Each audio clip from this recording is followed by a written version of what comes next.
আসসালামু আলাইকুম এভরিওয়ান, কেমন আছেন আপনারা? আশা করছি আল্লাহর রহমতে সবাই ভালো আছেন। আলহামদুলিল্লাহ, আমরা অনেক ভালো আছি। আজকে আমরা ঢাকার উদ্দেশ্যে রওনা দিলাম। আমি গাড়িতে উঠে গিয়েছি, আর বাড়ি থেকে রওনা দেওয়ার সময় কোনো ফুটেজ নেইনি। গাড়িতে ওঠার পরে ভাবলাম যে একটু ভিডিও করে নেই। আর আমি যখন গাড়িতে আসি তখন কিন্তু আমি গাড়িতে বসে চারপাশে প্রাকৃতিক পরিবেশটা দেখি, আর সেই সঙ্গে একটু ভিডিও করে নিলাম। এখানে যখন আসতেছিলাম তখন কিন্তু রাস্তার পাশের বিলের মধ্যে কিন্তু অনেক পুকুর ছিল, আর সেই পুকুরের পানি এত পরিষ্কার, এত টলমলে ছিল, দেখে মনে চায় যে গিয়ে গোসল করি। অবশ্য গ্রামে প্রতিটা বাড়িতে কিন্তু একটা করে পুকুর থাকা উচিত। বর্তমানে কিন্তু সেই পুকুরগুলো এখন আর দেখা যায় না। অনেকে বাড়িঘর করার জন্য কিন্তু পুকুরগুলো ভরাট করে ফেলে। পুকুরগুলো কিন্তু আমাদের অনেক সময় অনেক কাজে লাগে।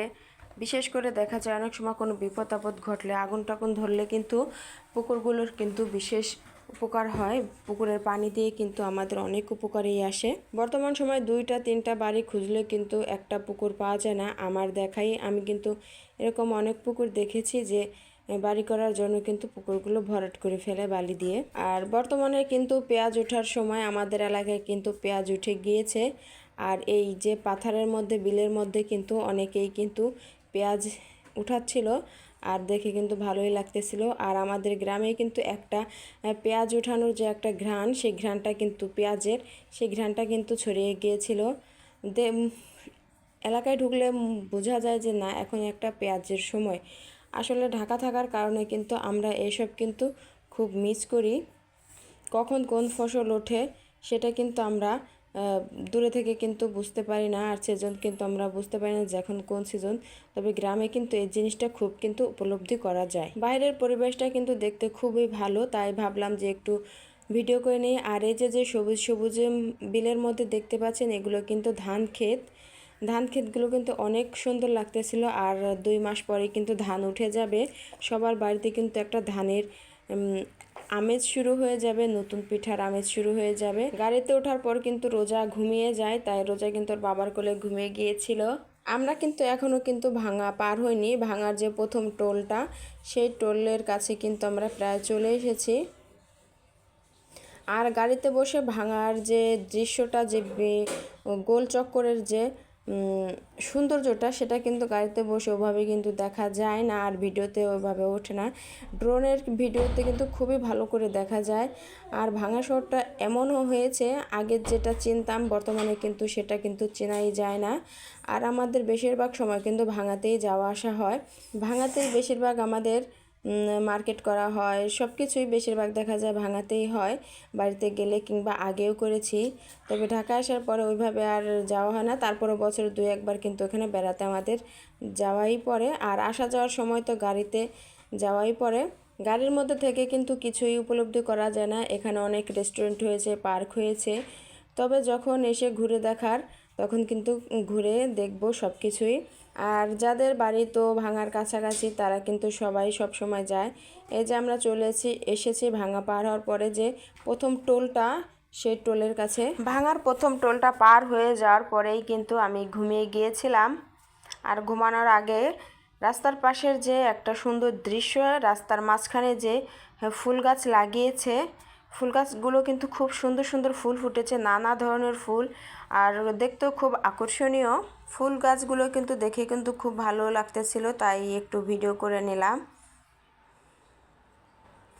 আর আমি কিন্তু ভাঙা পার হয়ে যাওয়ার পর ঘুমিয়ে গিয়েছিলাম। ঘুম থেকে যখন উঠেছি তখন দেখি যে আমি পদ্মা সেতু পার হয়ে গিয়েছি। দেখুন, পদ্মা সেতু পার হওয়ার পরের যে টোলটা, আমরা কিন্তু সেই টোলের কাছে চলে এসেছি। এদিকে রোজার বাবাকে জিজ্ঞেস করলাম যে আমরা কি পদ্মা সেতু পার হয়েছি। রোজার আব্বু বলে কি যে হ্যাঁ, কখনই তো আমরা পদ্মা সেতু পার হয়ে গিয়েছি। আর পদ্মা সেতুর যে শেষের টোলটা, এটা কিন্তু সেই টোল। আর ঢাকা থেকে কিন্তু ভাঙা যাওয়ার উদ্দেশ্যের কিন্তু প্রথম টোল এটা। আমরা কিন্তু দক্ষিণ কেরানীগঞ্জে চলে এসেছি। এখানে যখন একটু ভিডিও করতেছিলাম, রোজার আব্বু বলে কি যে এখান থেকে নাকি গাড়ির মাঝখান থেকে কিন্তু মোবাইল কিন্তু টান দিয়ে নিয়ে চলে যায়। আর তারপরেও কিন্তু একটু ভিডিও করে নিলাম। ঢাকার শহর হচ্ছে একটা ব্যানারের শহর, যেখানে সেখানে ব্যানার টানানো, আর একটা ব্যানারের উপর দেখা যায় 3-4টা ব্যানারও টানানো। এটাকে ঢাকা শহরের ব্যানারের শহর বলাই বেশি ভালো। আর ঢাকা ঢোকার সময় কিন্তু খুব একটা দুর্গন্ধ শুরু হয়ে গিয়েছিল। যে ময়লা আবর্জনা পচার সেই দুর্গন্ধটা খুবই খারাপ। এটা কিন্তু খুব খারাপ লাগে সবার কাছেই, এত যে দুর্গন্ধ বলার মতো না।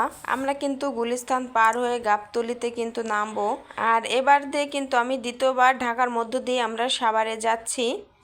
আর আমি রোজার আব্বুকে জিজ্ঞেস করতেছিলাম যে কোন জায়গাটা কোথায়, সেসব কিন্তু আমি তাকে জিজ্ঞেস করতেছিলাম। আর আমি কিন্তু আর ঘুমাইনি, এর মধ্যে কিন্তু রোজা কিন্তু ঘুমাচ্ছিল, রোজা আর ওঠেনি, উঠেছে কিন্তু অনেক পরে, অনেকটা ঘুম দিয়েছিল। আর সব জায়গার একটু একটু করে ভিডিও করতেছিলাম, কিন্তু ওইভাবে ভিডিওটা ঠিকমতো করতে পারতেছিলাম না, 1-2 সেকেন্ড করেই করতে হয়েছিল, কারণ রোজার বাবা কিন্তু খুব রাগ করতেছিল যেখান থেকে নাকি ফোন কেড়ে নিয়ে যায় সেজন্য। আর আমরা কিন্তু বলতে বলতে সংসদ ভবনের কাছাকাছি চলে এসেছি, আর সেখানের একটু ভিডিও করে নিলাম সংসদ ভবনের।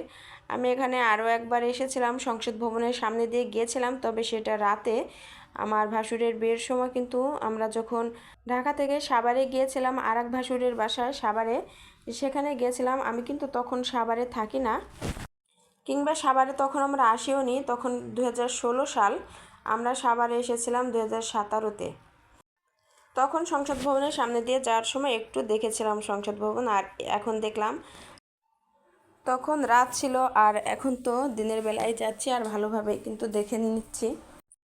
এদিকে আমরা বাসায় চলে এসেছি, বাসায় চলে এসে সব কিছু গুছিয়ে গেছে রেখে আমি রান্না উঠিয়ে দিয়েছি। আর বাড়ি থেকে নিয়ে এসেছি রসুন, পেঁয়াজ, বেগুন। এই তারিখ বেশি কিছু আনতে পারিনি, কারণ আমরা ডাইরেক্ট গাড়িতে আসিনি, সেজন্য। সবাই সুস্থ থাকবেন, ভালো থাকবেন। আল্লাহ হাফেজ, আসসালামু আলাইকুম।